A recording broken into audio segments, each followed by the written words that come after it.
Simon Peter. Simon Peter, originally named Simon, was a fisherman from Bethsaida, the brother of Andrew. Jesus gave him the name Peter, meaning rock, to signify the foundational role he would play in the church. He was one of Jesus' closest companions and often served as the spokesperson for the disciples. Peter's personality was bold, impulsive, and passionate. He stepped out of the boat to walk on water, but his fear made him sink until Jesus rescued him. He drew a sword and cut off the servant's ear when Jesus was arrested, showing both his zeal and misunderstanding of Jesus' mission. Most famously, Peter vowed he would never deny Jesus, yet denied him 3 times before the rooster crowed. Despite his failures, Peter was restored by Jesus after the resurrection. On the shores of Galilee, Jesus asked him 3 times, "Do you love me?" And each time Peter answered yes, Jesus gave him the commission, "Feed my sheep." This reinstatement marked Peter's role as shepherd of the early church. In Acts, Peter preached powerfully at Pentecost, leading to the conversion of 3,000 in one day. He healed the sick in Jesus' name and became a central leader in the spread of the gospel. Though at times he struggled with accepting Gentile believers, his vision from God and encounter with Cornelius led him to affirm that the gospel was for all nations. According to tradition, Peter eventually traveled to Rome, where he served as leader of the Christian community. Under Emperor Nero's persecution, Peter was crucified. At his own request, he was crucified upside down, not considering himself worthy to die in the same manner as Jesus. His legacy is one of weakness turned to strength, and of bold leadership grounded in forgiveness and restoration. Andrew.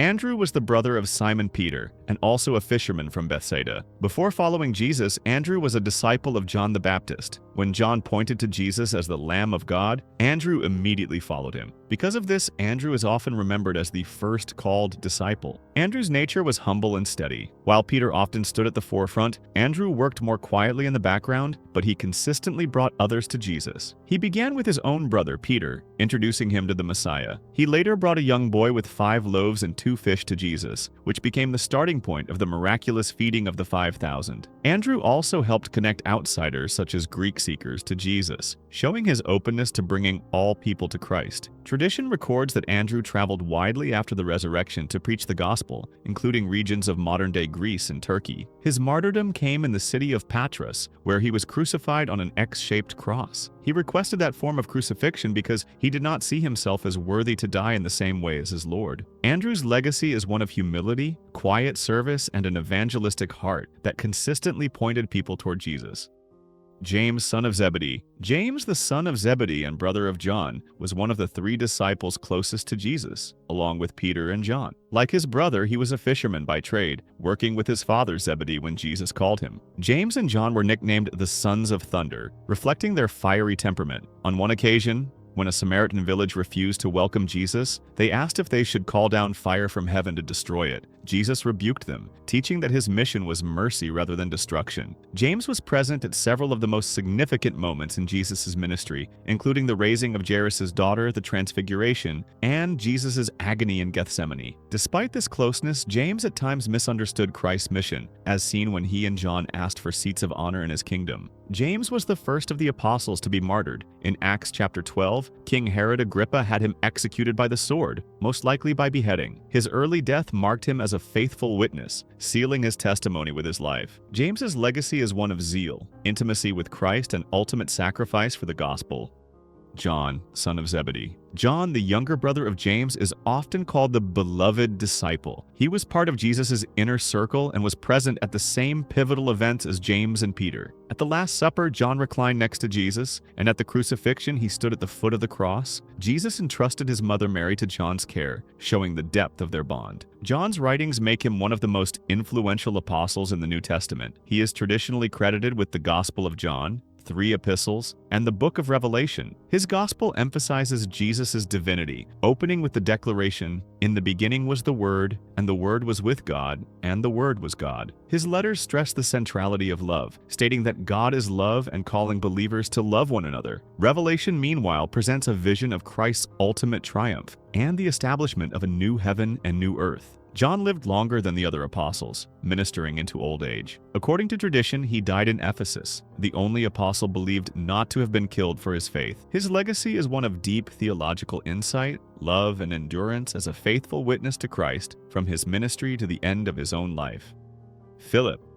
Philip came from Bethsaida, the same hometown as Peter and Andrew. He was among the first disciples Jesus personally called, and he immediately went to find Nathanael, declaring that they had found the one written about in the law and prophets. This shows his eagerness to share the news and bring others to Christ. Philip's personality is revealed in the Gospels as practical and questioning. When faced with feeding the 5,000, he focused on the impossibility of affording enough bread, showing his tendency to think in earthly terms. At the Last Supper, he asked Jesus to show them the Father, which prompted one of Jesus' most profound statements: "Anyone who has seen me has seen the Father." These examples show that Philip was sincere but still learning to grasp the full reality of who Jesus was. Tradition records that Philip continued to preach after the resurrection in regions such as modern-day Turkey and Syria. He was eventually martyred, with many accounts saying he was crucified. Philip's legacy is one of openness, sincerity, and faith in progress, an approachable disciple who helped connect people to Christ.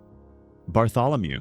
Bartholomew is often identified with Nathanael, whom Philip introduced to Jesus in the Gospel of John. Nathanael initially responded with skepticism, asking, "Can anything good come from Nazareth?" But when Jesus described him as an Israelite without deceit and revealed knowledge of him under the fig tree, Nathanael confessed, "You are the Son of God. You are the King of Israel." Though little else is recorded of him in the Gospels beyond his inclusion in the list of apostles, church tradition presents him as a courageous missionary. He is said to have traveled to distant regions such as India, Armenia, and parts of Mesopotamia to spread the gospel. One of the oldest traditions states that he was martyred in Armenia, flayed alive, and then beheaded. Bartholomew's legacy is one of transformation, from doubt to deep faith, and of bold missionary service in difficult and hostile environments.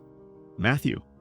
Matthew, also called Levi, was a tax collector in Capernaum before following Jesus. Tax collectors were despised in Jewish society for working with Rome and for their corruption. Despite this, Jesus called Matthew directly at his tax booth, and Matthew immediately rose to follow him. Soon after, Matthew hosted a banquet where Jesus dined with tax collectors and sinners. This act drew criticism from the Pharisees, but Jesus declared that he came not for the righteous but for sinners. Matthew's calling highlights Jesus' mission of grace and redemption, even for the most outcast. Matthew later authored the gospel that bears his name. His account emphasizes Jesus as the fulfillment of Old Testament prophecy and presents teachings such as the Sermon on the Mount, which sets forth the ethics of the kingdom of God. Tradition holds that Matthew traveled to regions including Ethiopia and Persia to preach the gospel. He was eventually martyred, though the manner of his death varies in different accounts. His legacy is one of radical transformation, from a man defined by greed to one who proclaimed the good news of Christ. Thomas. Thomas is best remembered as Doubting Thomas. When the other disciples told him they had seen the risen Jesus, he refused to believe unless he could see and touch the wounds himself. A week later, Jesus appeared and invited Thomas to do exactly that. Overwhelmed, Thomas declared, "My Lord and my God." This confession is one of the strongest statements of Jesus' divinity in the New Testament. But Thomas's character cannot be reduced only to doubt. Earlier, when Jesus decided to return to Judea despite the danger, Thomas urged the others to follow, saying, "Let us also go, that we may die with him." This shows his courage and loyalty, even in the face of death. Tradition holds that Thomas traveled far east after the resurrection, reaching India. There he established Christian communities, many of which trace their roots back to him even today. He was eventually martyred, most accounts saying he was speared to death. Thomas's legacy is one of honesty, courage, and missionary faith, showing that doubts, when confronted by Christ, can lead to deeper conviction. James, son of Alphaeus. James, the son of Alphaeus, is sometimes called James the Less, likely to distinguish him from James the son of Zebedee. The term less may have referred to his age, height, or his lesser prominence among the apostles. The Gospels give very little information about him beyond his name in the lists of disciples. Despite the lack of detail, James was a witness to Jesus' ministry, death, and resurrection, and his role as one of the 12 was significant. Church tradition offers several accounts of his later life. Some sources say he preached in Syria or Egypt. Others suggest he may have taken on leadership within the Jerusalem church, though this may refer to another James, the brother of Jesus. Most traditions agree that he was martyred, possibly by stoning or by being beaten to death. James the Less reminds us that not all disciples were prominent figures. Some served faithfully in the background, showing that obscurity in human eyes does not mean insignificance in the kingdom of God. Thaddeus, son of James.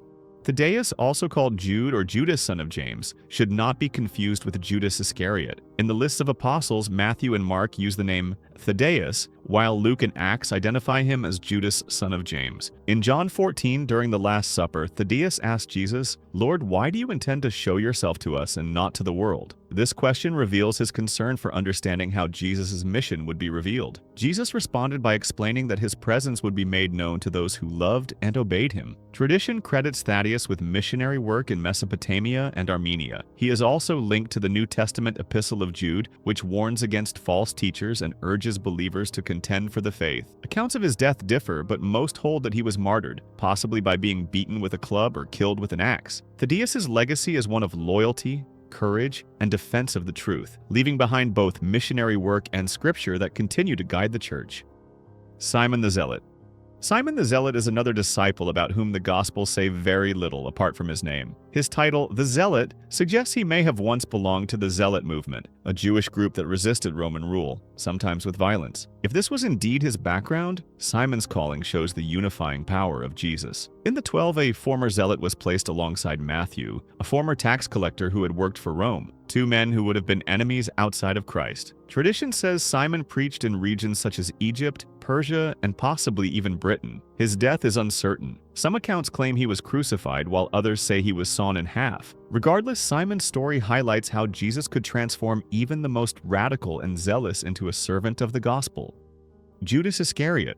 Judas Iscariot is remembered as the disciple who betrayed Jesus. He served as treasurer for the group, though the Gospels note that he sometimes stole from the money bag. His motives for betrayal remain debated. Some suggest greed, since he accepted 30 pieces of silver from the chief priests, while others suggest disillusionment that Jesus was not the political Messiah many expected. The Gospels also mention that Satan entered into him before he carried out his betrayal. Judas betrayed Jesus with a kiss in the Garden of Gethsemane, identifying him to the arresting soldiers. Overcome with guilt afterward, he tried to return the money and confessed, "I have betrayed innocent blood." When the priest refused, Judas threw the silver into the temple and took his own life. Judas's legacy is a tragic warning. He walked closely with Jesus, witnessed his works, yet fell into hypocrisy, greed, and despair. His life reminds us that proximity to Christ is not the same as genuine faith in him.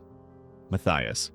Matthias was chosen to replace Judas Iscariot after Judas's betrayal and death. In Acts chapter 1, Peter stood before about 120 believers and declared the need to fill the vacancy among the 12. Two men were put forward, Joseph called Barsabbas, also known as Eustace, and Matthias. After prayer, the group cast lots and Matthias was chosen. Though he is not mentioned earlier in the Gospels, Matthias had been with Jesus from the beginning of his ministry and was a witness to the resurrection. His selection ensured that the group of 12 remained complete, symbolizing the continuity of God's plan, just as the 12 tribes of Israel represented the fullness of God's people. The New Testament does not record Matthias's later ministry, but tradition holds that he traveled to regions such as Cappadocia, Ethiopia, or along the Caspian Sea to preach the gospel. Most accounts agree that he was martyred, with some traditions saying he was stoned and then beheaded. Matthias's story emphasizes quiet faithfulness. Though not prominent, he followed Jesus from the beginning, persevered, and was chosen by God to stand with the apostles. His life illustrates that discipleship is not measured by recognition,